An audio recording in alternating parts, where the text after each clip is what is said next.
Hebrews. This is Prophets of Awakening. This is our evening Sabbath class, the 16th of April, 2022. Okay, what we'll be doing, we'll be dealing with Jubilees, chapter 15 and 16. So I'm going to read them later on in the class.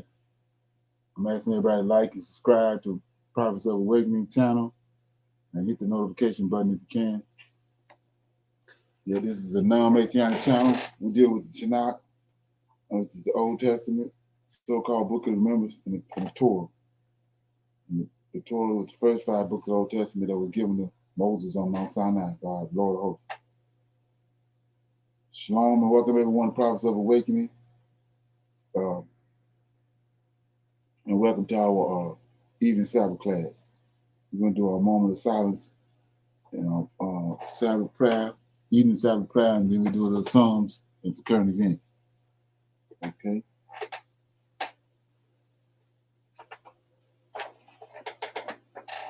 Oh Lord, we come before thee at this hour on your day that you have given unto us for rest, your Shabbat, praising you in heaven and honoring you because of your position both in heaven and upon the earth, a position in which the Creator or Yahweh have given unto thee.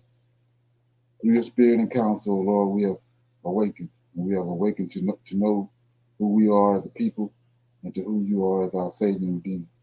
We are thankful for all that you have done, and we are eagerly searching your scriptures out, that we may be in the right place at the right time upon your arrival here on this planet. Oh Lord, we pray to thee that you continue to let your light shine down upon us in spirit and in truth. And we love you and we seek you daily, O Lord. There is none else besides thee to redeem us. For we see you in the affairs of the world, and we faithfully await your deliverance. Peace be on you. Okay. Anybody want to read the Psalms or what? Do you want me to read?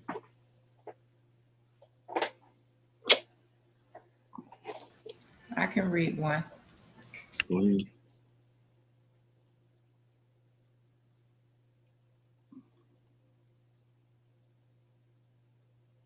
I'm going to read Psalms 23.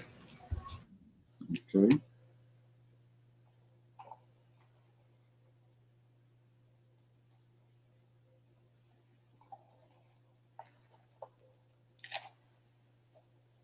Get my other set of eyes on here. Okay. Okay, Psalms 23. The Lord is my shepherd. It is a psalm of David.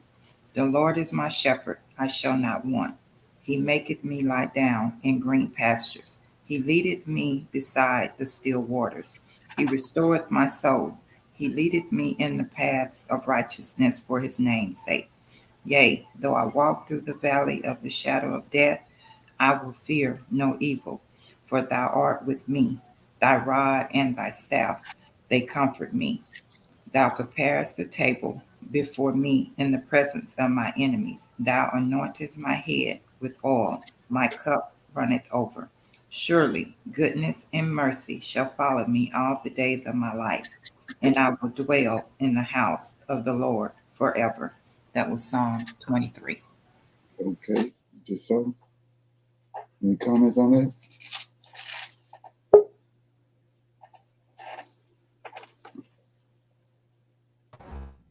Okay. How you doing?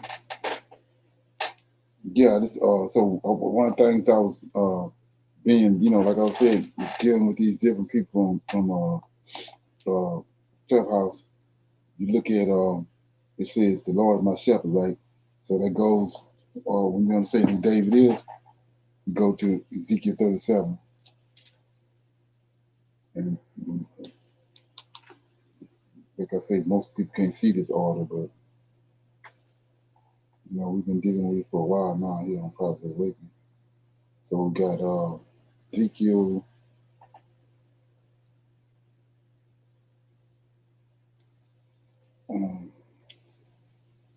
37, and I'm at verse 24. I'm gonna read 23 first. Neither shall they defile themselves anymore with their idols, nor with their detestable things, nor any of their transgressions.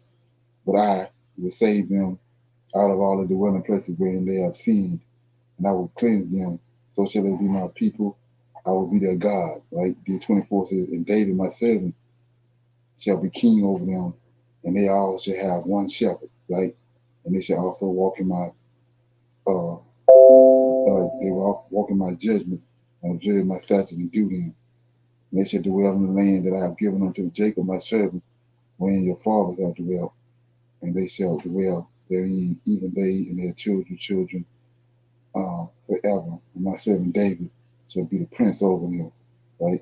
So we see right here where it says uh, they have one shepherd. Talking about David, but David tell you right here in Psalm 20, Psalm 23, that the Lord is his shepherd. So what I'm showing you is the chain, the command. So when somebody says shepherd, then the question is, what shepherd? Just like when they say Lord, you have to understand what Lord and what context is who is it? So he's telling us right here, David telling us right here that Michael is his shepherd, but Michael telling us over here, 37, that he's gonna have David the shepherd over Israel in a lot of days. So we know who Michael's shepherd is, Yahweh. That make any sense? Yes, it does. Okay. So with that being said, I was gonna see if anybody had any current events they want to bring up.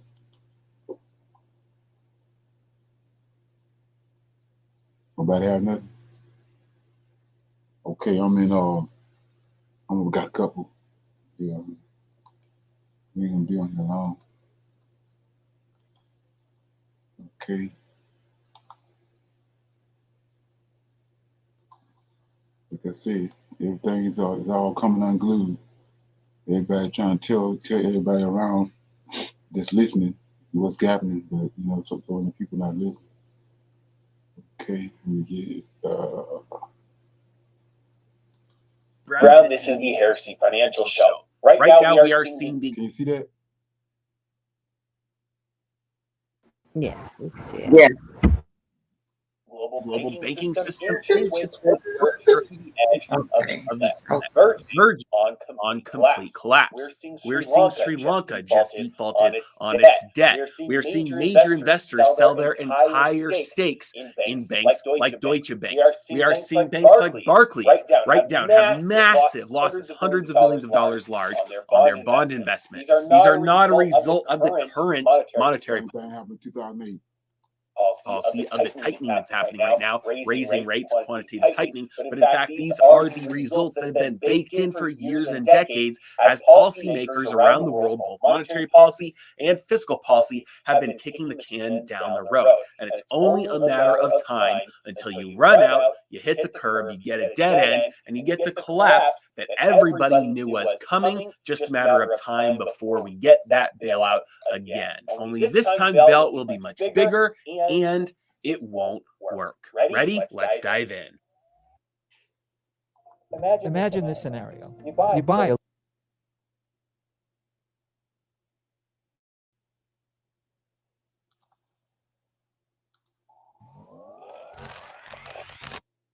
First things first, I will be speaking at the Market Disruptors live event in Dallas, May 6th through May 8th. I would love to see you there if you'd like to join me. Hit that sign up link in the description below. All right, take a look with me at this article from Zero Hedge. We are looking at something that Putin said recently in a statement. He said inflation and rising food and gas prices in the West will start to put pressure on politicians there. And absolutely, that is what we've seen. Now, who knows what the motivations are behind Russia invading Ukraine? There are lots of ideas out there on this, but one thing is certain, it is definitely having an impact on rising prices of both food and energy, things that the West, especially Europe, desperately needs from Russia. Now, this has put upwards pressure on the dollar. Now, you might be thinking, How in the world would this put upwards pressure on the dollar? If you take a look at this chart of the dollar over the last year, it has been rising. So we've seen a spike recently in the value of the dollar relative to other currencies, because remember, that's what the dollar is. The DXY index is the value of the dollar versus other currencies, not necessarily versus anything else like food or energy. It's been on the rise for a while now. And the reason why it's been going up is because, again, like I just said, it is the value of the dollar versus other currencies. So all the inflation that we've been seeing has been putting political pressure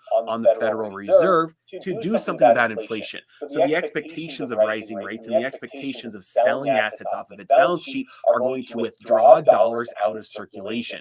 It is a deflationary force. Now, whether that results in deflation or not, that's not what I'm saying. I'm saying the force itself is deflationary because it acts to withdraw dollars out of the system. That's why when we look at M2, we can see that total monetary supply growth has stalled out. Let's pull that chart up, and we can see here that M2 has, since the beginning of this year, moved sideways. Actually, it's come down just a tad bit. If we zoom in a little bit closer here, we can see that the growth in the money supply has completely moved sideways since the beginning of this year. And that is the forces that we are talking about here. When the Federal Reserve stops printing money to buy assets, when they stop keeping interest rates super low, those forces combat what used to be happening, which was the creation of new dollars. As interest rates rise, that incentivizes debt to be paid off. As the Federal Reserve starts to sell assets off their balance sheet, that's putting assets into the market, that's withdrawing dollars out of circulation.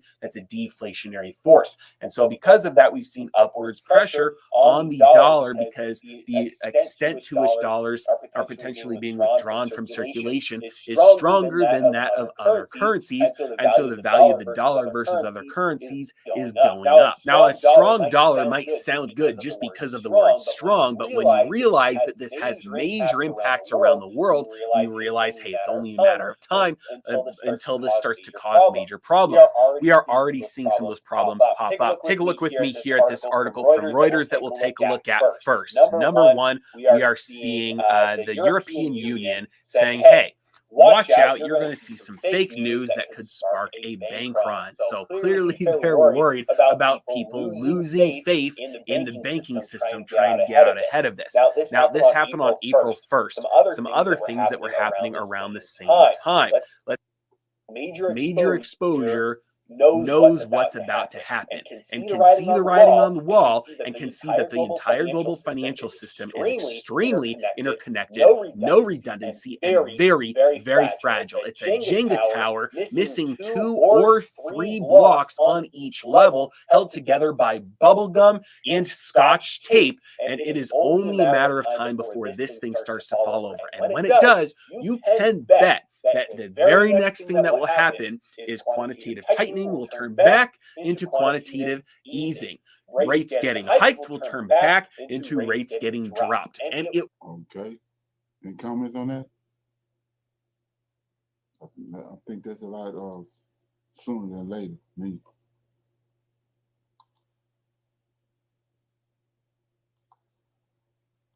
Okay.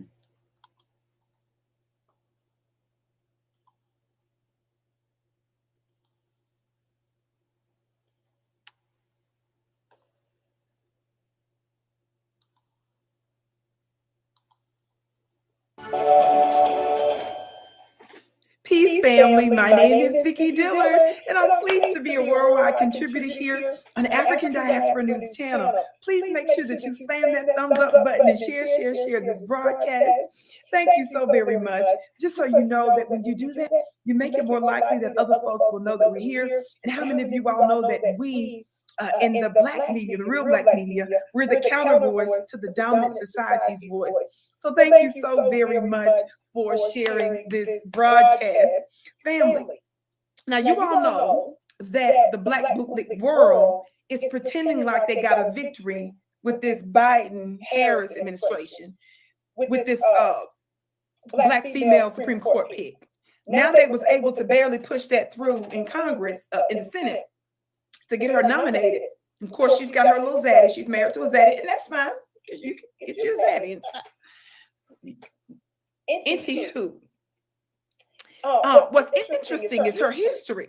Allegedly. Somebody say allegedly. Or should we say allegedly? Leave the A out. Because that's from the dictionary, not the dictionary. The dictionary is the book of words. It's my book of words. It's coming to a theater near you. Watch this. I'm reading from the ABA Journal, and the headline here says Supreme Court nominee Jackson rarely ruled for plaintiffs in bias cases. Now, it says here in the first part, U.S. District Judge, of course, we're talking about this black lady, Judge Ketanji Brown Jackson, U.S. Supreme Court Judge, Court nominee Judge Ketanji Brown Jackson ruled in favor of plaintiffs in only 3 of 25 race bias cases reviewed by Reuters. It says one of the cases, however, was a constitutional challenge to the law, to a law that gives preference in government contracts to socially disadvantaged individuals. It goes on to say in other cases, Jackson ruled against a U.S. Park police officer, a Bureau of Land Management employee, and a pharmacist at a Washington hospital. Y'all listen. All of who claim discrimination because they're black. In another case, Jackson ruled against a group of black workers suing Lockheed Martin. That's a huge military company. I say military company because of the stuff that they make. In the military, we buy up all their stuff.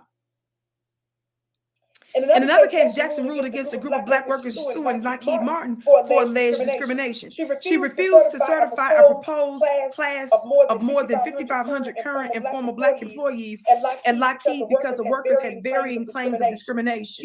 She also rejected a proposed $22.8 million settlement as inadequate and unfair, the case in Ross versus Lockheed Martin court. The case reviewed by Reuters involves substantive rulings she made as a U.S. District Judge in the District of Columbia from 2013 to 2021. Now, let me tell you all something. Now, the little time or two that it might have implied she may have meant well, let me tell you something. I am someone that is thoroughly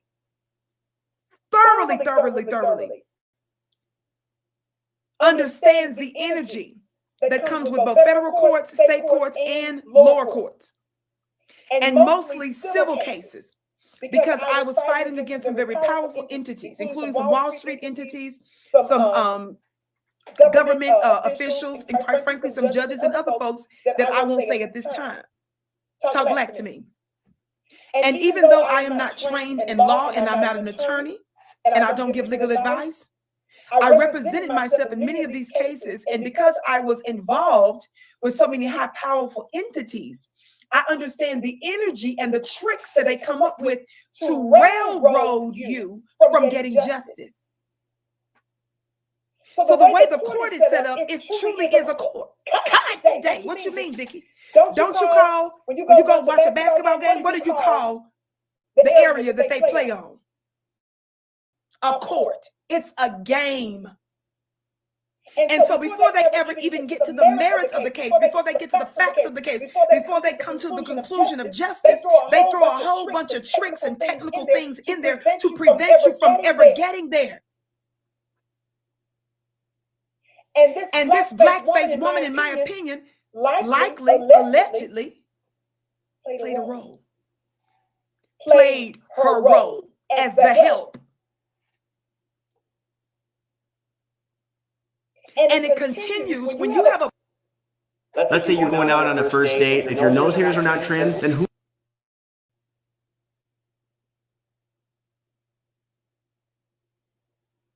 Okay, any comments so far?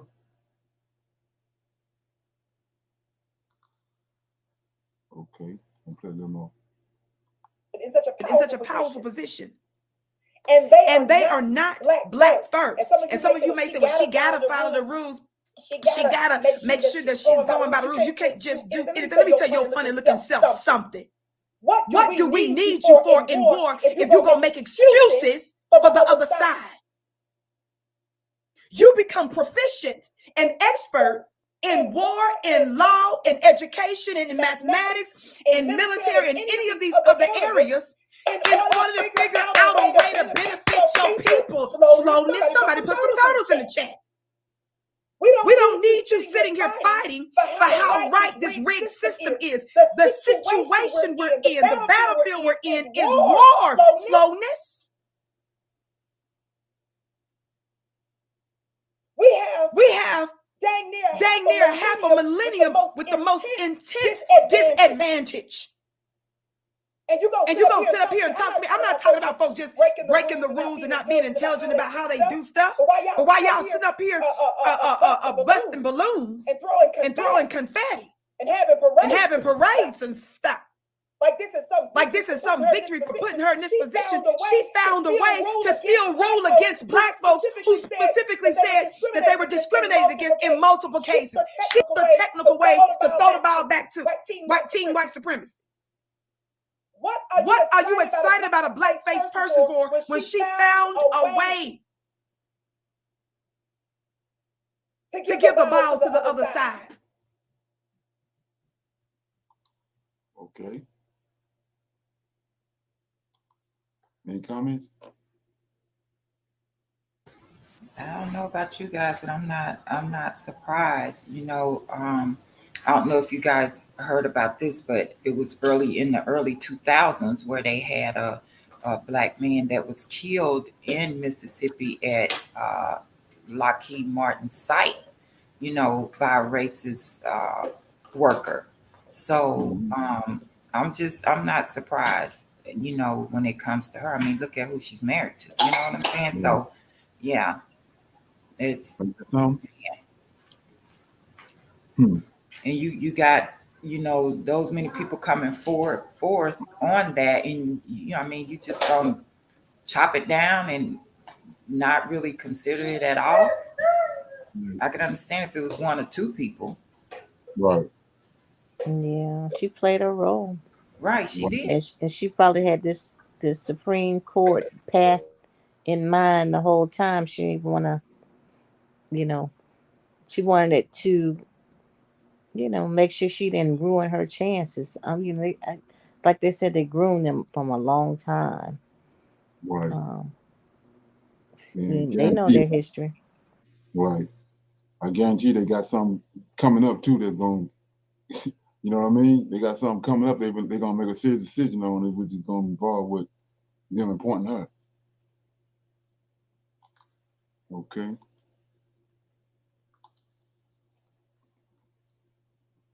Got one more right here. Going to go to Q&A. So,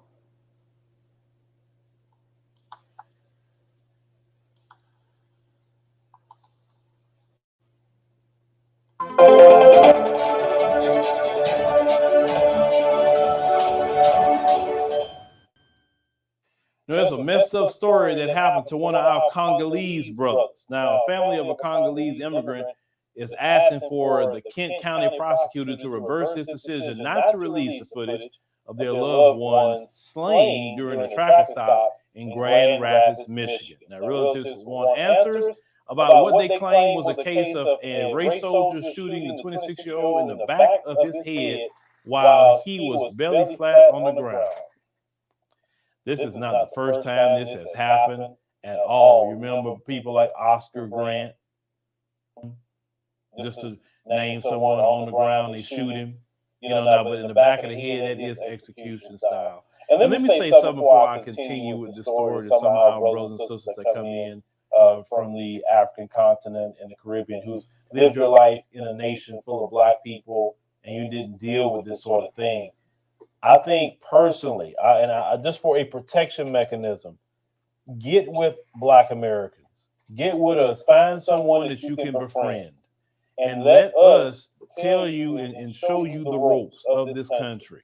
I think when some of y'all come in here, and then you try to go look for people, let's say they're Congolese. So you try to go look for more Congolese people that live here. Sure, they can tell you a few things from their experience, but they don't really have the knowledge that like we have from over the past 500 years, understanding racism and white supremacy. It's a certain way you got to move here.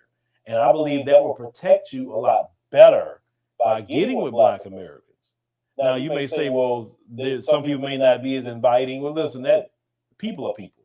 But I know you can find a brother, sister, maybe you can find a couple that would love to show you the ropes when you come into this country. I just think they'll be really wise.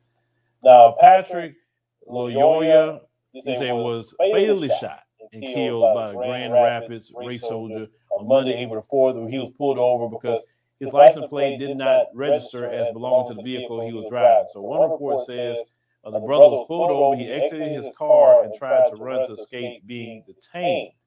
And say the race soldier, who has now been placed on administrative leave, like always, pending an internal investigation, it says that his gun went off after the two fought. Oh, it went off? Okay. It said during the weekend's justice protest in honor of the deceased, the bereaved family and supporters shared their loss and determination to find answers about the killing and asked for officials to release the body cam and dash cam footage that recorded his last moments. Now, I quote, Patrick is my firstborn. He became like a brother to me, said Patrick's father, Peter, and said through an interpreter because he speaks predominantly Swahili. He said, today I don't know what to do because I am confused. I want justice for Patrick. Now, he said, present at the march, they say were other family members like his aunt who held the picture of her nephew and cried out loud. Also, there was Kent County Commissioner Robert Womack, who wiped tears from his face as a woman vocalist soundtrack. They say the moment with Sam Cooke's A Change is Gonna Come. Just let me be real. And some people are like, why you say that? Because I'm gonna keep repeating this. A change is not gonna come. It's not gonna come as long as the white supremacists are in charge and in control. Because I told you, it is a culture of white supremacy. Okay? It is in the culture. The only way black people can have change unless we are living in nations that we are in charge and we are controlling. Whether those nations are in the Caribbean, whether those nations are in the continent of Africa. Okay? In Latin America, we live there, but we don't run none of those nations. There's a lot of black people in Brazil. Black folks don't run Brazil. We need to be in nations that we run. That's the only way we're going to get rid of that situation. Because see, when you leave the Congo, and I understand that there are a lot of problems in the Congo, and it is caused by definitely the white supremacists for sure for those resources. That's why the country is having so many issues and problems, because of all the cobalt and all the things that they get out of there, right? But when you come over here, you're stepping into a different beast. I'd rather go to another country in the African continent than sit up there and come way over here. At least in the continent, you're still your people. You understand what I'm saying? And if the police gonna say something, it's not gonna be because of skin color. Now, I say the family is calling for transparency as well after the Kent County prosecutor Chris Becker asked police not to release any evidence, including video, until the investigation is complete. That said, Michigan State Police showed the dash cam video from the officer's cruiser to the father and his interpreter of the shooting on Wednesday, April 6th. Okay. If you get attacked, Any comments so far? Anybody heard about that? No, I didn't. Wow. Mm-mm. His son was shot in his head while he was already lying flat. He said, face down on the ground. The father commented, after seeing the video right now, I'm bleeding and I'm hurt. He said, so graphic was the footage. Say the interpreter said he could not watch it anymore. I mean, could you imagine that? Watching the footage of your son being just executed by a race soldier. My God. They said after the video, they said the family now disputes a race soldier's version of altercations. They said, and I quote, to see that race soldier hold my son and kill him like an animal. They said when he got my son, he put him on the ground and his hand was behind his back. They say from that moment he took the gun and he shoot him in the back of the head. They said, continue. He said, I asked for them to show me where my son is laid. That's what the father said in the press conference. And until now, he said, I haven't seen the body of my son. He said, what I want right now is to see the body of my son. Now, on Sunday, April 10th, Benjamin Crump, he weighed in on the killing at a community forum at Renaissance Church of God in Christ in the Family Center in Grand Rapids. Now, Grand Rapids Police Chief Eric Winstrom said he would make the video public by noon on Friday, April 15th. And say with the promise of the release, a cautious Peter stated he didn't want the video to be edited at all. He wanted people to see it as is. He said, I want people to see the way that my son was killed. He said, I want the entire world to see how my son was executed. Now, they also reported the race soldier that shot the brother has not been interviewed about the incident because his lawyers are on vacation. That's interesting. That's very interesting. They say while the race soldier is required to make a statement to the department about firing his weapon in line of duty, such statements are only used for the purpose of determining departmental discipline and not criminal investigations. Boy. Now, Beck. Okay. Any comments on that? Seconds. You know, I mean, there's no excuse for that. I mean, how you gonna shoot somebody in the back of the head? You know, you arrested them and you shoot him in the back of the head, and all they done is put him on leave. That's crazy. That's worse than George Floyd.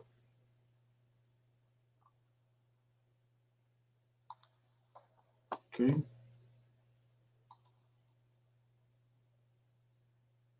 So we're gonna go into our Q&A. Anybody got anything they want to bring up? They want to talk about any questions or comments about anything they come across? Okay.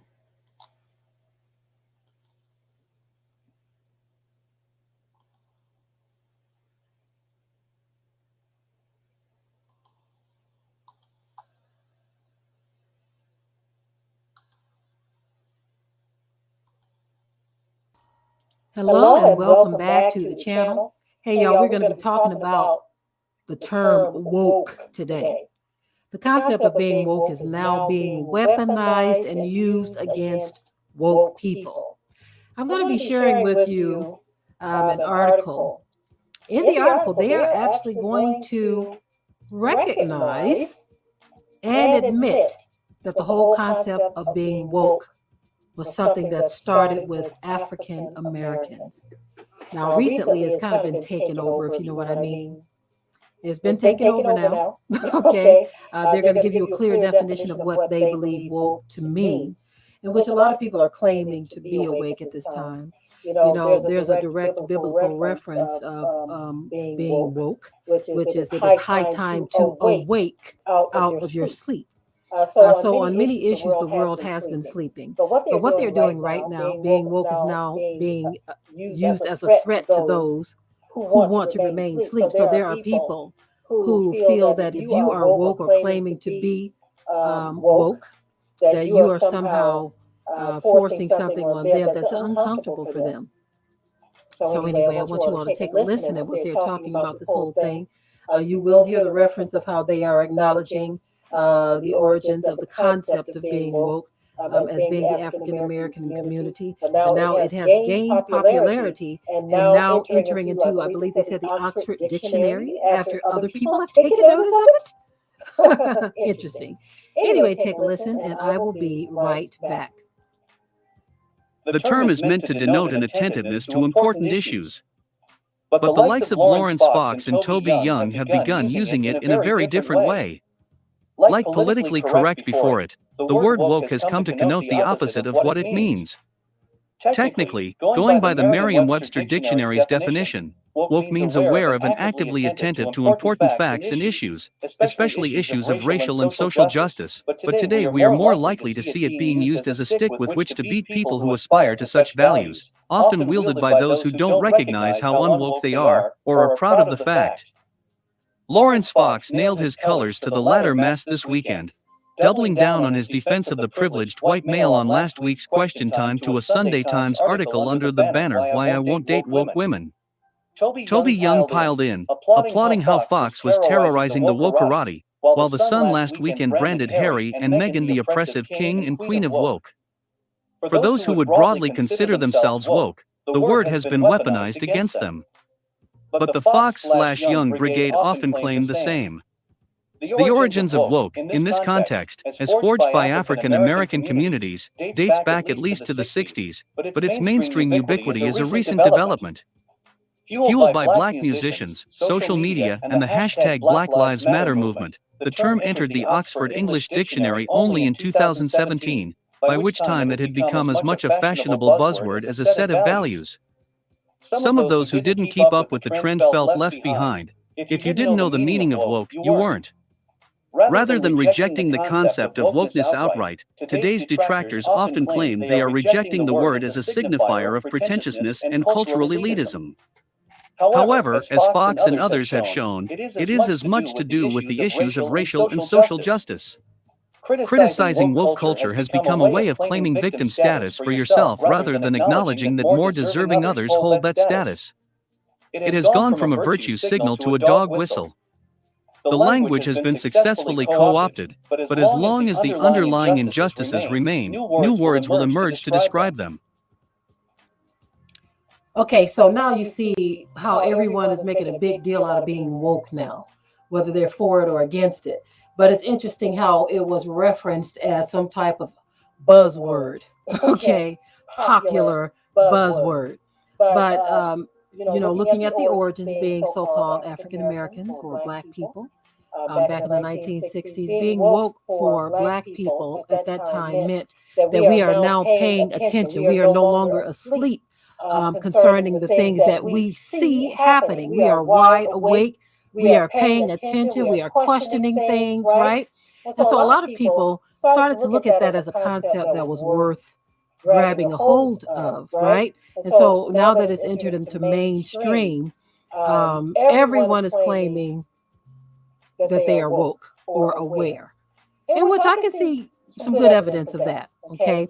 But people are not as awake as they believe they are. There is so much more that we all need to awaken to, so much more that is still hiding in the shadows that needs to be uncovered and dealt with.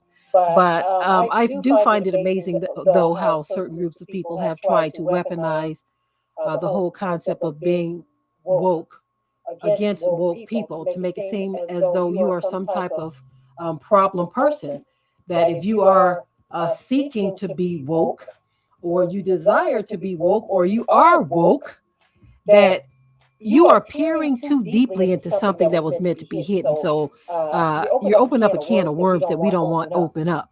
Stay asleep. Why aren't you distracted anymore? Why are you paying attention to this? Why are you questioning that? I mean, that's the way I process what they're saying here, is being weaponized against you.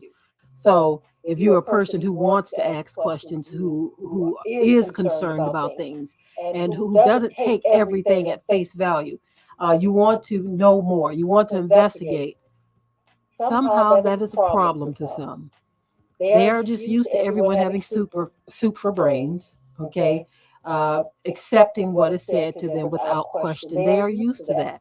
And so this whole concept of the being woke going mainstream, it is not something that is readily accepted by those who want you to stay asleep. Okay, so from my gathering of this, what I got out of this, the reason I'm playing it is, like I was talking on Clubhouse and with other people, how they're not understanding on the scriptures when you go to the Old Testament, and even our dictionaries and all that, Jews encyclopedia, all that, they didn't change the meaning of the words. Like right now, this right here manifested itself during our lifetime, and when it manifested itself, the understanding we had was it was somebody that didn't know who they was and woke up and found out who they were. But see how they didn't trick the word out now, got it, they turn it into another meaning. So for their benefit.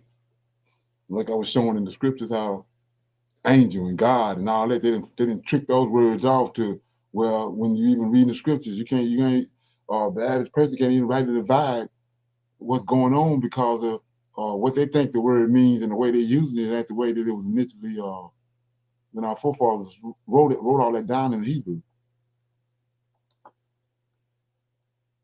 And, it's like I said, with this right here, it's happening right in front of our face.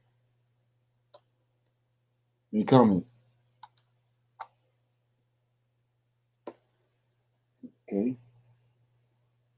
What I'm gonna do right here is I'm gonna read out of the book of Jubilees. I'm gonna read chapters 15 and 16, and then at the end of these chapters we can talk about it if anybody got any comments. So, in Jubilees, chapter 15 says, in the 5th year of the 4th week of this Jubilees in the 3rd month, In the middle of the month, Abraham celebrated the feast of the first fruits and the grain harvest. And he made new offerings on the altar, the first fruits of the produce to the Lord, a heifer, a goat, a sheep, and on the altar as a burnt sacrifice to the Lord. Their fruit offerings and their drink offerings he offered on the altar with frankincense. The Lord appeared to Abraham and said unto him, I am God Almighty. Examine yourself and demonstrate yourself before me and be perfect. And I will make my covenant between me and you, and I will multiply you greatly. And Abraham fell on his face, and God talked with him and said, my Lord, my law is with you, and you will be the father of many nations. For example, like I was saying earlier about this word woke, in verse 5 it says, Abraham fell on his face and God talked with him. And we know it's not God talking to him. It's an angel. That's their way of, they trick these words off and use them in the wrong context and mislead you, throw you out down another road. So verse 6 says, neither shall your name anymore be called Abraham, but your name shall now be, from now on, even forever, shall be called Abraham. For I have made you the father of many nations. I will make you very great, and I will make you into nations, and kings shall come forth from you. And I shall establish my covenant between me and you, and your offspring after you, throughout their generations, for an eternal covenant, so that I may be a God to you and to your offspring after you. You may possess the land where you have been a sojourner, the land of Canaan, and you will possess it forever, and I will be their God. The Lord said to Abraham, keep my covenant, you and your offspring after you, and circumcise every male among you, circumcise your foreskin, and it shall be a token, an eternal covenant between me and you. And on the 8th day you shall circumcise the child, every male throughout your generations, him that is born in the house, and him who you have bought with money, or from any stranger whom you have acquired, who is not of your offspring. He that is born in your house shall surely be circumcised, and those whom you have bought with money shall be circumcised. And my covenant shall be in your flesh for an eternal ordinance. The uncircumcised male who is not circumcised in the flesh of his foreskin on the 8th day, that soul shall be cut off from his people, for he has broken my covenant. God said to Abraham, as for Sarah your wife, her name shall no more be called Sarah, but Sarai, but Sarah shall be her name. Okay. I will bless her, give you a son by her, and I will bless him, and he shall become a nation, and kings and nations shall proceed from him. Abraham fell on his face and rejoiced, and said in his heart, shall a son be born to him that is 100 years old, and shall Sarah, who is 90 years old, bring forth? And Abraham said to God, oh, that Ishmael might live before you. And God said, yea, and Sarah also shall bear you a son, and you will call his name Isaac. And I will establish my covenant with him, an everlasting covenant, and for his offspring after him. And for Ishmael also have I heard you, and behold, I will bless him, make him great, multiply him greatly, and he shall beget 12 princes, and I would make him a great nation. But my covenant will I establish with Isaac, whom Sarah shall bear to you in this time next year. And God ceased speaking with him, and God went up from Abraham, and Abraham did according to as God had said to him, and he took Ishmael's son and all that were in his house, and whom he had bought with money, every male in his house was circumcised the flesh of their foreskin. And on that same day was Abraham circumcised, and all the men of his house, and all those whom he had bought with money from the children of the stranger were circumcised with him. And it says, this law is for all generations forever, and there is no variance of days, and no omission of one day out of the 8 days, for it is eternal law, ordained and written on the heavenly tablets. And everyone that is born, the flesh of whose foreskin is not circumcised on that 8th day, does not belong to the children of the covenant, which the Lord made with Abraham, but instead they will belong to the children of destruction. Nor is there any other sign on him that he is Lord, but he is destined to be destroyed and killed from the earth, and to be rooted out of the earth, where he has broken the covenant of the Lord our God. Okay, verse 27, it says, all the angels of the presence of the Lord and all the angels of sanctification have been created, already circumcised from the day of their creation. So that lets us know right there they males. They all been circumcised. And we just read up there that it says they don't belong to him if they're not. 26, everyone that is born the flesh of whose foreskin is not circumcised on the 8th day does not belong to the children of the covenant. Yeah. So 28, command the children of Israel and let them observe the sign of the covenant for their generations as an eternal law, and they will not be rooted out of the land. For the command is ordained for a covenant that they should observe it forever among the children of Israel. For Ishmael and his sons and his brothers and Esau, the Lord did not cause them to come to him, and he did not choose them. Although they are children of Abraham, he knew them, but he chose Israel to be his people. He sanctified them and gathered them from among all the children of men, for there are many nations, many people, and all are his, and over all nations. He has placed spirits in authority to lead them astray from him. But over Israel he did not appoint any angels or spirits, for he alone is their ruler, and he will preserve them and require them at the hand of his angels and his spirits, and at the hand of all his powers, in order that he may preserve them and bless them, that they may be his and he may be their God, be theirs from now on and forever. Okay, I announce to you that the children of Israel will not keep true to this law, and they will not circumcise their sons according to this law, for in the flesh of their circumcision they will omit the circumcision of their sons, and all of the sons of Belial will leave their sons uncircumcised as they were born. There will be a great wrath from the Lord against the children of Israel, because they have forsaken his covenant and turned aside from his word, and provoked God and blasphemed, because they did not observe the ordinance of this law. For they have treated their Gentiles like the Gentiles, so that they may be removed and rooted out of the land, and there will no more be pardon or forgiveness to them for all the sins all the sins of this eternal era. So that was Jubilees chapter 15. Any comments on that? Anything somebody heard?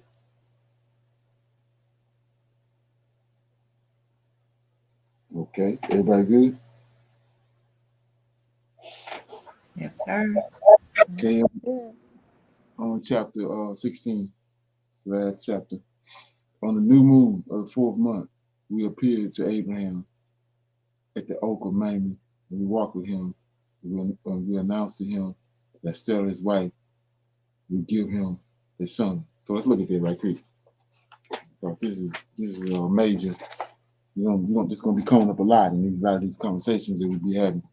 So you see, like these jubilees is the angels. Angels are telling the story in the book of Jubilees. They're telling you in increments of 50 in years. Jubilees of 7 times 7 is 49, and then the other 1 year is 50 years. That's a jubilee, and so that's why this is the book of Jubilees. And these angels are telling the story from one jubilee to the next. What's going on? So he said right here. That's why it says in 16 verse 1, on the new moon of the 4th month, we appeared in Abraham. We, these angels, appeared to Abraham. So they talk about Genesis 18. Okay. So I'm in Genesis 18, and it says, the Lord appeared unto him in the plains of Mamre, and he sat in the tent during the heat of the day. He lifted up his eyes and looked, and lo, 3 men stood by him. And when he saw them, he ran to meet them from the tent door and bowed himself toward the ground. So that's what he's talking about. So, and we know that's 3 angels, right? So pick it back up in Jubilee 16:2. And Sarah laughed, for she heard that we had spoken these words to Abraham. We warned her, and she became afraid and denied that she had laughed because of the words. So let's look at this. So Abraham met these 3 angels, they sit down and ate with him and all that. They came in to Abraham at the tent, and they're talking to Abraham, and they're telling him all this stuff. And she laughed. And so then look what happened. They don't tell you this. So I was telling you about how they're leading people down the road they want them to go to toward the New Testament. So chapter 16:2, Sarah laughed, for she heard that we spoken these words to Abraham, right? And we warned her because she laughed, because she all up in the conversation. He said, we warned her, and she became afraid and denied that she had laughed because of the word. See that? That's telling us a whole lot. Anyway, verse 3, we told her the name of her son as his name is ordained and written in the heavenly tablets, and it is Isaac. We told her that when we returned to her at the set time, she would have conceived a son. So let's look at that. It says, verse 3, we told her the name of her son as his name is ordained and written in the heavenly tablets. See that? Heavenly tablets. And he told him what the name is. He ain't been born yet, but he said, and his name gonna be Isaac. So let's look at what he's talking about. These clowns over here I was talking to a couple of days ago. I wanted to say that this book, let me get it. Daniel chapter chapter 10. So that's those 3 angels that came to him with Michael, Gabriel, and Raphael. Okay, so I'm in 10, and Daniel, Gabriel came to Daniel. He's talking to him in verse 19. And he says, O man, greatly beloved, fear not.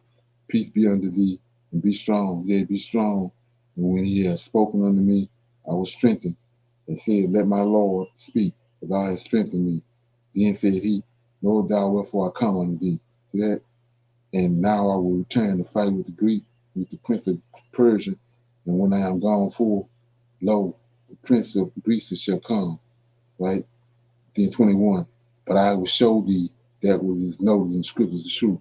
That's what he called them, the heavenly tablets over in Jubilees. Right? So they heavenly tablets. That means they're in heaven. They ain't on earth, so this book is in heaven. So he says, and there is none that holdeth with me in these things but Michael your prince. So that's a witness right here, what I just read. Who this is in Genesis 13, Genesis 18. And notice, just for GP, Daniel chapter 11, I told you the angels is talking to us in Jubilee. So look at chapter 11, verse 1. Also I, in the first year of Darius, the Medes, even I stood to confirm and strengthen. So we talking in the same contents in the book of Jubilee. All of a sudden. So that let you know right here, this was inserted. Chapter 11. It's the angel talking. Also I, in the first year of Darius, the Mede, even I stood to confirm and strengthen him. See that? So if you go to back what I just read in 1 on Jubilee 16:1, on the new moon of the 4th month, we appeared to Abraham. See that? So they didn't all of a sudden this particular verse right here ain't the same style that's in the rest of the Bible. Okay, anyway, let's keep going. So verse 6 says, 4. And we told her that when we returned to her at the set time, she would have conceived a son. And in this month, the Lord executed his judgment on Sodom and Gomorrah and Zebulun and all the region of the Jordan. And he burned them with fire and brimstone and destroyed them. And they are destroyed until this day because of all their works. They are wicked and fast sinners, and they defile themselves and commit fornication in their flesh and work uncleanness on the earth, as I have told you. In like manner, God will execute judgment on the places where they have done similar to the uncleanness of the Sodomites, and they will suffer a judgment like that of Sodom. But for Lot, we made an exception. But God remembered Abraham and sent him out from the place of the overthrow. Okay? And he and his daughters committed sin on the earth, such as had not been on the earth since the days of Adam, until his time. For the men had sex with his daughters, and was commanded and engraved concerning all his offspring on the heavenly tablets, to remove them and root them out, and to execute judgment on them like the judgment of Sodom, and leave no offspring of that man on the earth on the day of consummation. In this month, Abraham moved from Hebron and departed and lived between Kadesh and Shur in the mountains of Gilead. And in the middle of the 5th month, he moved from that place and lived at the well of Oak. And in the middle of the 6th month, the Lord visited Sarah and did to her as he had spoken, and she conceived. And she gave birth to a son in the 30th month, in the middle of the month, at the time of which the Lord had spoken to Abraham on the festival of the first fruits of the harvest. Isaac was born. And Abraham circumcised his son on the 8th day. He was the first that was circumcised according to the covenant that is ordained forever. And in the 6th year of the 4th week, we came to Abraham at the well of Oak, and we appeared unto him. So let's look at that. It says, in the 6th year of the 4th week, we came to Abraham at the well of Oak, and we appeared unto him. Now let's look at that. I'm in Genesis chapter 21. This right here is a doozy, because I was talking this morning to some people on Clubhouse. I was showing them this right here. But, okay, so I'm in 21 and 22 and starting at verse 15. Abraham made a covenant with Amalek, right? It says at the well of Oak, the well of Sheba. So it says, and the angel of the Lord called unto Abraham out of heaven the second time, and said, let's say it. Okay, 20. Let's see where it is. Okay.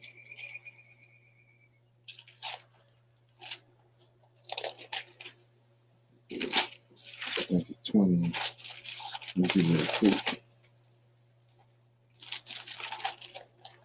Yeah, here you go. It's in 21, 22. It says, and it came to pass at that time, same time I just read, the angels talk about in Jubilees, that Amalek and Pascal, the chief captain of his host, spake unto Abraham, saying, God is with thee in all that thou doest. Now therefore swear unto me here by God that thou wilt not deal falsely with me, nor with my sons, nor with my son's son, but according to thy kindness that I have done unto thee, thou shalt do unto me, and to land, and to the land wherein thou hast sojourned with me. Then it says, and Abraham said, I will swear. And Abraham reproved Amalek because of the well. It's the well that the angels just said they was at. Say, and Abraham reproved Amalek because of the well of the water, which Amalek's servants had finally taken away. And Amalek said, I won't not who have done this thing, neither did thou tell me, neither yet heard I of it until the day. And Abraham took sheep and oxen and gave them unto Amalek, and both of them made a covenant. Then Abraham set 7 huge lambs. See that? 7 huge lambs of the flock by themselves. So that's why he did it right here. See that? Let me read this. This is why he did it. 7. So he says,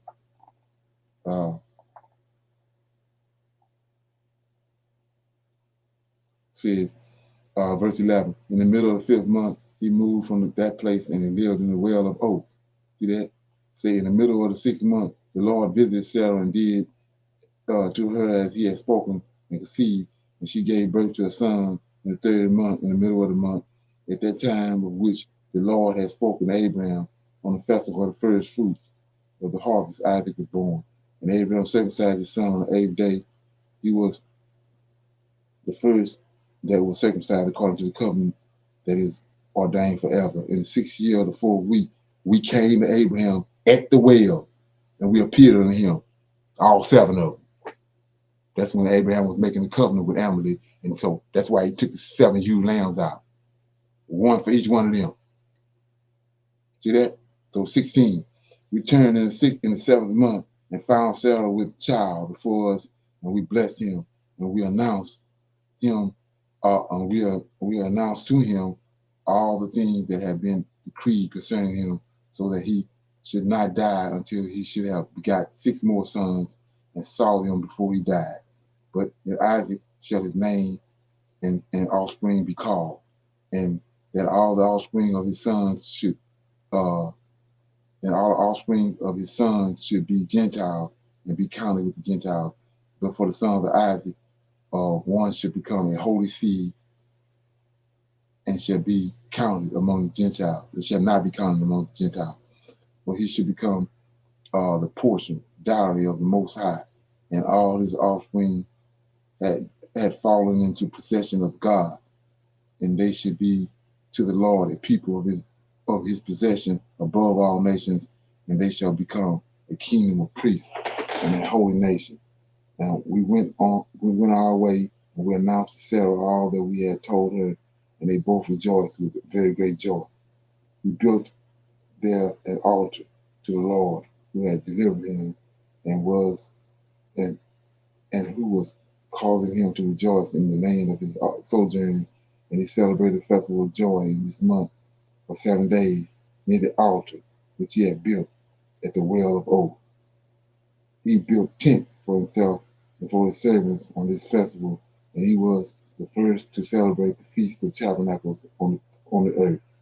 During these 7 days, he brought burnt offerings to the Lord each day to the altar, consisting of 2 oxen, 2 rams, 7 sheep, 1 male goat for a sin offering, that he might atone thereby for himself and for his offspring. It says, okay. And as an offering of thanks, he brought 7 rams, right? 7 kids, 7 sheep, 7 male goats, and their fruit offerings, and their drink offerings, and he burnt all the fat of it on the altar, a chosen offering of the Lord for a sweet smelling odor. Morning and evening he burnt fragrant substances, frankincense and incense, sweet spice, nard and myrrh, spice, aromatic plants. All these 7 he offered, crushed, mixed together in equal parts and pure. And he celebrated this feast during 7 days, rejoicing with all his heart and with all his soul, he and all those who were in his house. And there was no stranger with him, nor any that was uncircumcised. He blessed his creator who he had created him in his generation, for he had created him according to his good pleasure. God knew and perceived that from him will arise the plant of righteousness for an eternal generation, and from him a holy offspring, so that it should become like him who had made all things. And he blessed and rejoiced, and he called the name of this festival the festival of the Lord, a joy acceptable to the Most High God.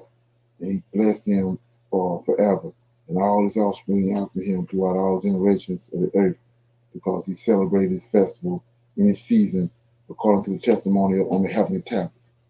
For this reason it is ordained on the heavenly tablets concerning Israel, that they should celebrate the Feast of Tabernacles 7 times with joy in 7 months, in the 7th month, acceptable before the Lord as a statute forever throughout their generations every year. To this there is no limit of days, for it is ordained forever regarding Israel that they should celebrate it and dwell in the tents and set wreaths on their heads and take leafy boughs and willows from the brook. Abraham took the branches of palm trees and the fruit of good and pleasing trees, and every day going around the altar with the branches 7 times a day. In the morning, he praised and gave thanks to his God for all things in joy. So that was Jubilee chapter 15 and 16. I just read. Any comments? Okay.